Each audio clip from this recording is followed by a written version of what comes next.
बिस्मिल्लाहिर्रहमानिर्रहीम। अस्सलाम वालेकुम नाजरीन, मैं हर्बलिस्ट डॉक्टर हकीम मोहम्मद मोइन। आप देख रहे हैं सूफ़ी आबाद दवाखाना यूट्यूब चैनल। आजकल की शदीद गर्मी की वजह से बाज़ अफराद को बहुत ही ज़्यादा पसीना आता है और पसीने में से बहुत ही ज़्यादा बदबू आती है। बाज़ का तो ऐसा मसला बन जाता है कि बाज़ लोगों की बगल में से बहुत ही ज़्यादा बदबू आती है और उनका पसीना खुश्क नहीं होता। तो इसकी वजह यह है कि जरासीम जो होते हैं बदबू पैदा करने वाले, वो बगल में ज़िंदा रहते हैं, जिस वजह से बहुत ज़्यादा बदबू आती है। एक तो आपने अच्छी तरह से अपनी बगलों की सफाई रखनी है। उसके अलावा आपने क्या करना है कि फटकड़ी का आपने एक पीस ले लेना है अच्छे वाला।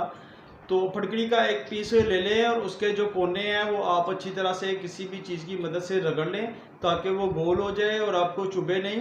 1 से 1.5 मिनट तक आप अपनी बगल के नीचे फटकड़ी का ये पीस दबा के रखें। इसका ये फ़ायदा होगा, एक तो आपके बगलों में से बदबू बिल्कुल भी नहीं आएगी और जो बहुत ज़्यादा आपको कसरत से पसीना आता है वो भी मुकम्मल तौर पर ठीक हो जाएगा। और उसके अलावा आपको एक और बात बताता हूँ, जिन लोगों के पाँव में बहुत ज़्यादा पसीना आता है और शूज़ पहनने के बाद उनके सॉक्स में से बहुत ही ज़्यादा स्मेल आती है, तो वो क्या करें कि 2 लीटर पानी ले लें, उसको नीम गर्म करें और उसमें नींबू का रस डाल लें या सिरका इस्तेमाल कर लें।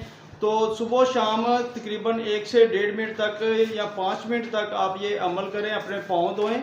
उससे ये होगा कि आपके पाँव में से किसी किस्म की स्मेल भी नहीं आएगी और आपको पसीना बहुत ज़्यादा कम आएगा। जिस तरह आपको बताया कि मैं बहुत ज़्यादा शॉर्ट वीडियो बनाता हूँ, छोटी वीडियो बनाता हूँ, ज़्यादा मैं लंबी बात नहीं करता।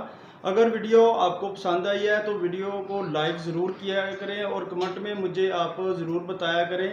आपको किसी किस्म का भी कोई मसला हो तो आप मुझे कमेंट करें और मुझसे मशवरा लें। अगर आप मुझको फॉलो करना चाहते हैं, किसी किस्म का फ्री मशवरा चाहते हैं, तो आप इंस्टाग्राम को फॉलो करें। डिस्क्रिप्शन में आपको इंस्टाग्राम का लिंक मिल जाएगा। और नए आने वाले मेहमानों से गुजारिश है कि वो चैनल को सब्सक्राइब करें और बेल आइकन पर ज़रूर क्लिक करें ताकि हर नई आने वाली वीडियो आप तक बआसानी पहुँच जाए। अल्लाह पाक आप तमाम भाइयों को शिफा अता फरमाए। सलामत रहें, आबाद रहें, फ़ी अमान अल्लाह।